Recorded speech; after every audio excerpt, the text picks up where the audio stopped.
আজকে বাইরে অনেক বৃষ্টি হয়েছে, দেখো সেই জন্য আমি ঘরটাও মুছে নিচ্ছি। এমনিতেও ঘরটা মুছে নিতাম, তো বৃষ্টি হয়ে বারান্দাটা পুরোটাই ভিজে গেছে, এই জন্য আর একটু ভালো করে মুছে নিই। ওইদিকে দেখো দরজার আড়াল থেকে কে এইদিকে মাথা বের করে দেখছে। ও ওইখানে বদ্দি দাঁড়িয়ে আছে, ওইখানে দাঁড়িয়ে দাঁড়িয়ে দেখছে যে আমি কি করছি। সেই জন্য ওকে বলেছি যে আমি এখন ঘরটা মুছছি, এটাকে পারাবি না, যদি পা দেয় তাহলে কেমন পায়ের দাগ দাগ হয়ে যায় না, সেই জন্য ওকে বলছি ঘর থেকে বের হবি না, আগে শুকাবে তারপর বেরোবি। ওই দেখো ওইখানে দাঁড়িয়ে আছে। তার কারণ কি, আমি এইমাত্র ঘরটা মুছে যাই আর ও এসে কি করে, মাটি পায়ে এসে পাড়িয়ে সব নষ্ট করে দেয়। তো এর জন্য ওইখানে আছে। যাই হোক, আমার কথাটা আজকে অন্তত শুনেছে, ভালোই কাজ করেছে। এমনি তো ও লক্ষ্মী মেয়ে বললেই চলে ওকে, কারণ হচ্ছে ও না, আমি যাই বলি ও কম বেশি মানে ছোট হিসাবেও শোনার চেষ্টা করে আর কি। তারপরে দেখো চলে আসলাম উঠোন ঝাড়তে। এখানে তো প্রচুর জল, মনে হচ্ছে এতটাও জল হয়ে গেছে স্নান করে নেওয়া যাবে, এত জল বেজেছিল। তো এখন একটু কমেছে বৃষ্টি যাওয়ার পরে। তো এইখানে দেখো আমাদের পাটশোলা রাখা হয়েছিল, শুকনো পাটশোলা, ওগুলো ভাঙা পাটশোলাগুলো পড়েছে, ওগুলো আমি শুলে নিচ্ছি। আর ওই বাঁশ দুটো দেখছো, এই দুটো বাঁশের মধ্যে পাটশোলাগুলো শুয়ে শুয়ে রেখে তিরপল দিয়ে ঢেকে রেখেছিল যাতে বৃষ্টি এলো না ভিজে। তারপর আজকে তো পাটশোলার একটা পালাই দিয়ে দিল, ভালো করে পালাটা দিয়ে উপরে প্লাস্টিক দিয়ে ভালো করে বেঁধে রেখে দিল মা আর বাবা। তাতে কি হলো বলো তো, বৃষ্টি হলো ওই খড়িগুলো আর ভিজবে না, মানে পাটশোলাগুলো আর ভিজবে না, সেই জন্য ওইভাবে রেখে দিয়েছে। আর ভাঙা খড়িগুলো তো তুলতেই হবে, যার জন্য আমি হচ্ছে ভাঙা পাটশোলাগুলো তুলে নিলাম। উঠোনটাও ঝাড় দেওয়া হয়ে গেছে। এখন দেখো সেই প্রতিদিনের মতো একই, কি বলবো। আর এখানটা এতটাই জল থাকে, কোনো ময়লা আবর্জনা না ঝাড়ু দিয়ে নেওয়া যায় না, এর জন্য দেখো আমি হাত দিয়ে তুলে নিয়ে যাচ্ছি ময়লাগুলো। আর ওদিকে দেখো আমার ভাই আর আমার ভাইয়ের বন্ধু, ওরা এসে আমাদের বাড়িতে এসে মানে ঘরে যাচ্ছে, ও কথা বলছে আমার সঙ্গে, বলছে যে এতটা জল হয়ে গেছে, এগুলো ঝাড়ু দিয়ে যায় না, হাত দিয়ে তুলে নিয়ে যাচ্ছ। তো আমি বললাম কি, না এগুলো যায় না, এগুলো জল বেশি হলে এভাবে নেই আমি, তাহলেই সুবিধা হয়। তো যাই হোক, এভাবে আমি কাজগুলো করে নিচ্ছি।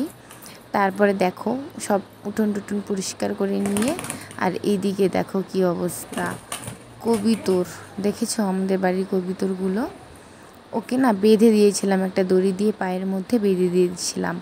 তো ও কী হলো, দড়িটা ছিঁড়ে চলে গেছে।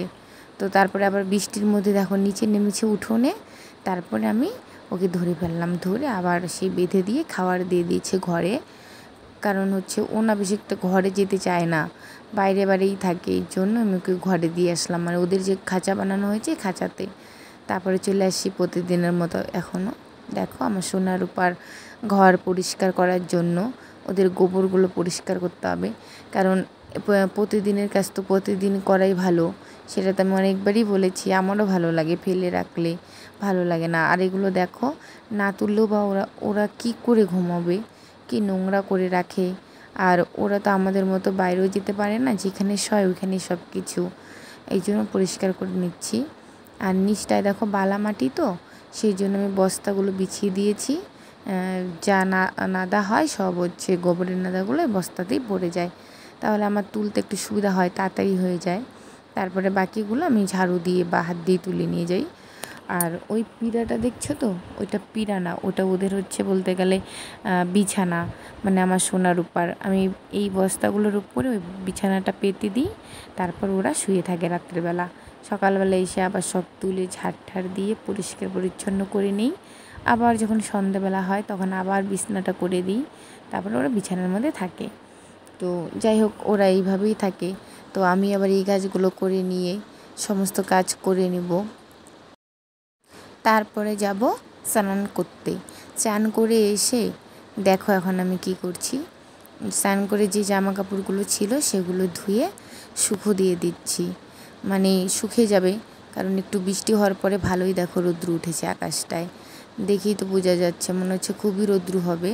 আর তারপরে দেখো আমার বাবা আজকে কাজে চলে যাচ্ছে, যার জন্য আমার মনটা একটু খারাপ। বাবা কাজে গেলে না আমার সত্যি খুব মনটা খারাপ হয় গো, তাই জন্য দেখো বাবাকে একটু এগিয়ে দিয়ে আসলাম বাড়ির সামনে।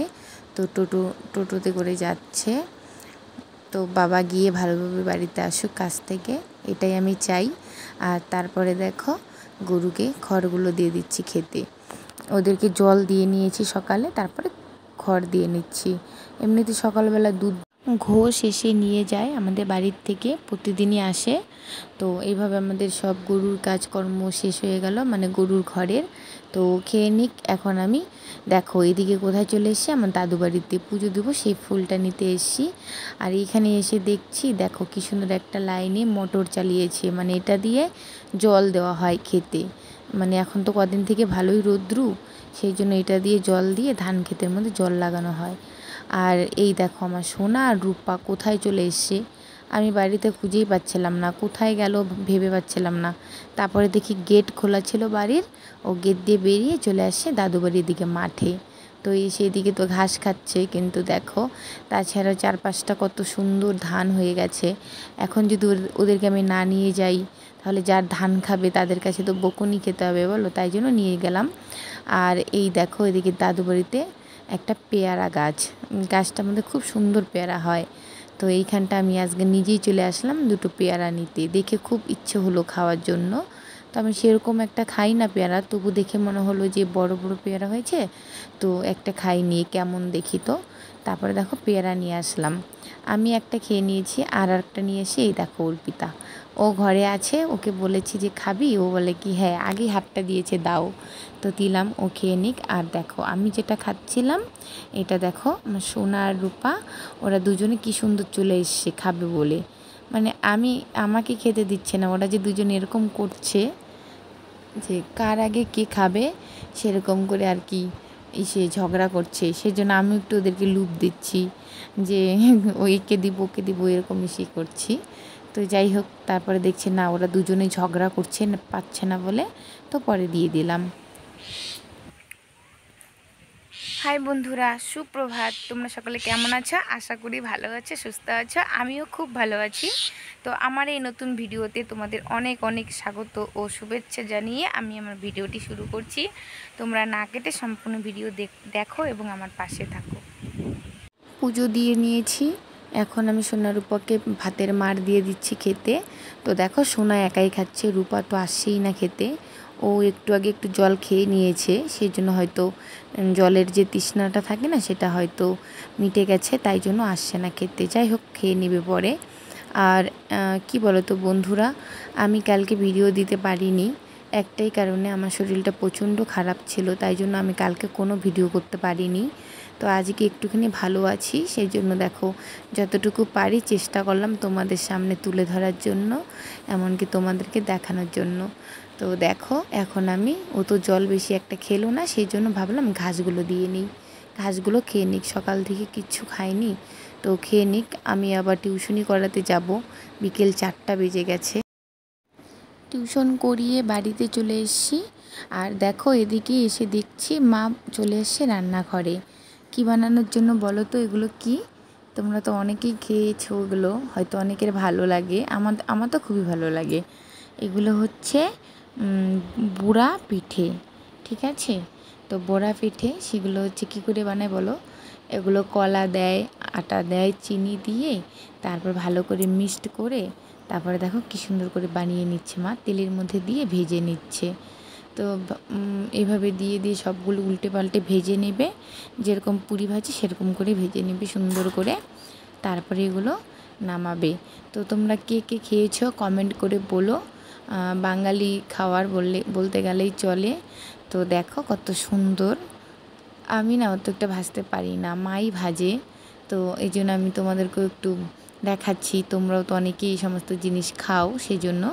আর দেখো কত সুন্দর ভাজা হয়ে গেল, তোমাদের সঙ্গে আমার গল্প হয়ে গেল, আর এদিকে মার ভাজাটাও কমপ্লিট, তোমাদের একটু দেখাতেও পারলাম। তো তোমাদের যাদের যাদের ভালো লাগে বানিয়ে খেও আর কমেন্ট করে জানিও। বাই।